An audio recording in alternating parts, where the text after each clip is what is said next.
কে শুভরাত্রি জানিয়ে আজকের একটি ভিডিও নিয়ে আসলাম। এই ভিডিওটি আপনারা দেখলে উপকৃত হবেন। আমি দেখেন রাত্রের জন্য কিছু আমার খাবার তৈরি করতেছি নিজেই। এখানে দেখুন, এখানে রয়েছে একটি বাটিতে করে আমি কিছু আটা জাস্ট চটা বাজবো, চটার মতন তা গুলিয়ে নিয়েছি।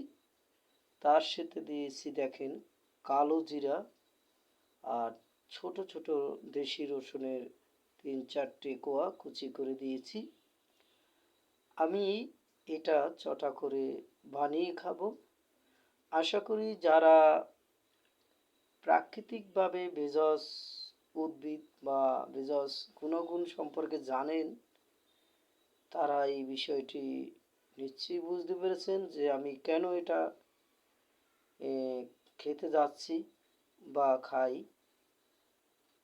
রসুন, কালো জিরা মুসলমানদের কোরআনে বলা আছে 199টি রোগের এই দেখে কালো জিরায়। আর রসুন তো হার্টের জন্য ভালো, রক্ত পরিষ্কার করে, ব্যাকটেরিয়া দেখে, ঠিক আছে। এই তো রসুনের অনেক গুণাগুণ আছে, তবে যাদের অ্যালার্জি তাদের আবার রসুনের জন্য ক্ষতিও হয়, অ্যালার্জি বেড়ে যায়। যাই হোক, আমি এই ভিডিওটি আপনাদের মাঝে তুলে ধরেছি। দেখেন রসুন, কালো জিরা, আটা দিয়ে রুটি। তো ভিডিওটি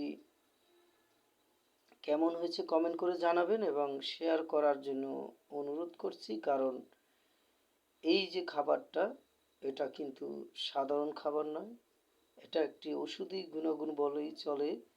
যারা রাত্রেবেলায় ডায়েট কন্ট্রোল করতে চান, এই রুটি বানিয়ে তার সাথে এটা দিতে পারেন, এই কালো জিরা রসুন, দেখবেন দারুণ উপকৃত হবে, দারুণ মিরাক্কেল হবে, আমি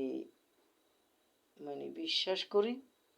তো আপনাদেরকে ধন্যবাদ জানিয়ে আমার ভিডিওটি শেষ করলাম।